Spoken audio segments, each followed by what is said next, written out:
আমরা চাই না জাতীয় জীবনে আরেকটা অনিশ্চয়তা আসুক। আমরা বলেছি পিআর সিস্টেমে নির্বাচন হতে হবে। এই জাতি একটি নিরপেক্ষ, সুষ্ঠু, বস্তুনিষ্ঠ নির্বাচনের জন্য অপেক্ষা করছে। এক্ষেত্রে অনেকেই তাদের দৃষ্টিভঙ্গি তুলে ধরেছেন, আমরাও আমাদের দৃষ্টিভঙ্গি জনগণের সামনে তুলে ধরেছি। আমরা বলেছি অবশ্যই নির্বাচনটি সুষ্ঠু এবং বস্তুনিষ্ঠ হতে হবে। এই সুষ্ঠুতা এবং বস্তুনিষ্ঠতার স্বার্থে কতিপয় সংস্কার অবশ্যই সাধন করতে হবে। এ বিষয়ে আমরা আমাদের সুপারিশমালা সংশ্লিষ্ট কমিশনগুলোর কাছে আমরা পেশ করেছি।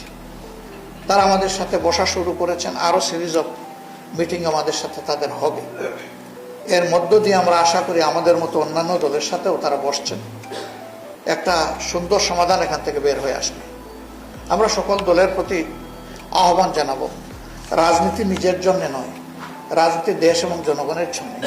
তাই দেশ এবং জনগণের বৃহত্তর স্বার্থকে সামনে রেখে আমরা যেন সংস্কার কাজে মন খুলে আমরা সহযোগিতা করি। আমরা যত বেশি সহযোগিতা করব, তত বেশি জাতি উপকৃত হবে, ততটাই আগামী নির্বাচনটা সুষ্ঠু এবং সুন্দর হবে।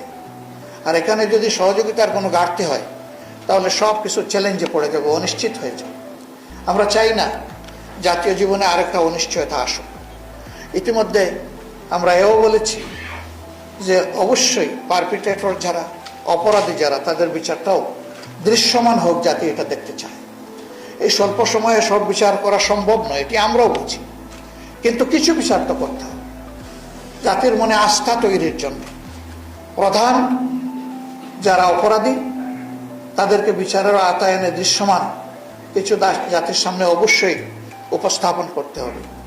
সরকারের চেষ্টায় আমরা তাদের নিয়ত দেখা আমাদের দায়িত্ব না, কিন্তু দুর্বলতা আমরা লক্ষ্য করি। আমরা আরো গতি চাই, তারা আরো বেশি তৎপর হয়ে এই কাজটা সম্পন্ন করবেন, এটা আমরা দেখতে চাই। যদি এদের বিচার হয়, তাহলে আগামী নির্বাচনেও কালো টাকা এবং পেশি শক্তির যে প্রভাব, সেইটা খাটানোর দুঃসাহস হয়তো বা কেউ দেখাবে না। কিন্তু বিচার যদি না হয়, এর আশঙ্কা তো থেকেই যাবে। সম্মানিত ভাইয়েরা, আমরা এই নির্বাচনকে অর্থবহ করার জন্য এবং জনমতের শতভাগ প্রতিফলন ঘটানোর জন্য আমাদের দেশের পবিত্র পার্লামেন্টকে কোয়ালিটি সম্পন্ন পার্লামেন্ট করার জন্য, পেশি শক্তি এবং কালো টাকার প্রভাব থেকে মুক্ত করার জন্য আমরা বলেছি পিআর সিস্টেমে নির্বাচন হতে হবে। বিশ্বের 62 দেশ এটা অনুসরণ করে এবং বেশিরভাগ দেশ হচ্ছে উন্নত দেশ বলে যারা পরিচিত, তারা এর সুফল পেয়েছে। এটা যারা একবার শুরু করেছে তারা আর বাদ দেয়নি।